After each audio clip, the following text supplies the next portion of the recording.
They've shown their beaver, and Buc-ee's don't like it. Look, I can understand that some businesses do have a legitimate beef when it comes to their business names and some of their trademarks. It makes sense that you want to protect your brand and not confuse customers.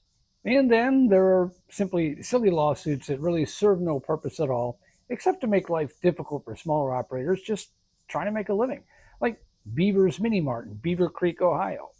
Yeah, Beavercreek. So it doesn't seem to raise any eyebrows for me that that's how they chose their name or even their logo, which, by the way, looks nothing like a Buc-ee's logo. In fact, the Mini Mart itself looks nothing like a Buc-ee's. Never been inside Beaver's Mini Mart, but I would suspect that if I did, I would not at all be wondering, I wonder if the two stores are related. I have been to a Buc-ee's, and it's a huge convenience store with aisle after aisle of branded novelties and several counters serving various foods. And of course, there's the 100 pumps outside. Beaver's Mini Mart doesn't even sell gas. Buc-ee's wants us to believe the logo is too similar and people might become confused. How about you? Would you drive past this place and think, could this be a Buc-ee's? Beyond that, there's a common sense approach that needs to be applied here as well. First of all, when I look at Beaver's Mini Mart sign, to me it looks nothing like a Buc-ee sign. Sure, there may be some similarities, but Beaver's is showing their whole beaver here. And I would suspect that even their customer base is an entirely different customer. Beavercreek is a relatively small town with less than 50,000 people. And I'd bet most people going into the store are probably local regulars and maybe the occasional traveler just passing through. When people go to Buc-ee's, it's really for the novelty of the whole thing. It's something that people pin on a map. It's not really a gas and food stop, although there's plenty of both. It's a destination. It's an experience. Beaver's Mini Mart is just a place to get a few things on your way home or when you're out running errands. As John Oliver put it, the guy who owns the Mini Mart, who's been slapped with this lawsuit, I'm not trying to compete with Buc-ee's. I'm just trying to feed my kids. And when you look at the store and even its logo, I think most sensible people would agree with that.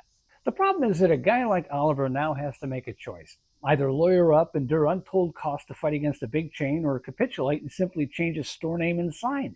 A much easier and cheaper alternative, and I guess if I were in his shoes, maybe I'd do the latter. I mean, I have no idea what Beaver's Mini Mart pulls in annual revenue, but it might be a lot less than the average store manager makes at a Buc-ee's. And certainly Oliver's check at the end of the day, after all the bills are paid, probably pales in comparison. For all intents and purposes, this is just corporate bullying. I think any respectable court would toss this out before it ever meets a jury. And even if a court did allow it, any sensible jury would side with Beavers and tell Buc-ee's to suck it up and pound sand. I mean, there is a flip side here, and that's that a small convenience store in a small town in Beavercreek, Ohio, has now received national attention. People that never would have ever known the store even existed now know it's there. And according to Oliver, who's now selling merchandise saying Buc-Off, the proceeds of which he's donating entirely to Hunger Free America, he's seen a rise in foot traffic with people coming in to show their support. They're going to most likely come in and buy other stuff.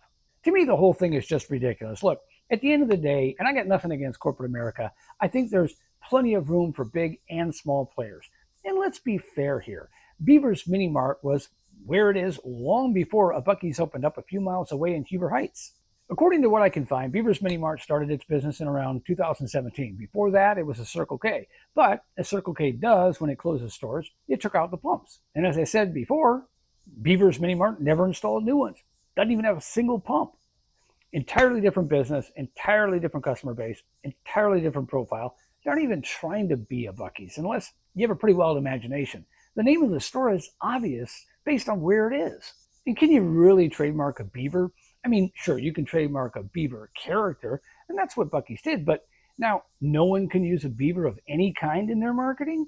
The one Beaver's Mini Mart is using doesn't even have a ball cap. And if you really want to go one step further, how original is Buc-ee's beaver anyway? If you ask me, he kind of looks like Alvin the Chipmunk, or really any animal character of that sort throughout cartoon history. But I digress. At the end of the day, this isn't about logos, trademarks, or whether a cartoon beaver looks similar. It's about power and who has it. Buc-ee's isn't protecting a brand here. They're flexing it. They're swinging at the smallest target in the room because, let's face it, it's easy. It's cheap. And because they know a guy like John Oliver running a pumpless corner store in Beavercreek, Ohio, probably can't afford to swing back. Beaver's Mini-Mart didn't even go looking for a fight, and that's the part that should bother everyone, because when a corporation that size decides to make an example out of someone, really just trying to make a living, it stops being about business and starts being about bullying, plain and simple. Beavers isn't copying Buc-ee's. They're not competing with Buc-ee's. They're not threatening Buc-ee's empire of brisket sandwiches, merch aisles, and bathrooms so clean you could probably eat off the floor. They're just trying to keep the lights on. So if Buc-ee's truly believes this tiny shop is a danger to their brand, then the only thing Beaver's Mini Mart is actually exposed is how thin Buc-ee's skin really is. And I'm siding with Beavers on this. Buck off, Buc-ee's. Play with your own beaver and leave theirs alone.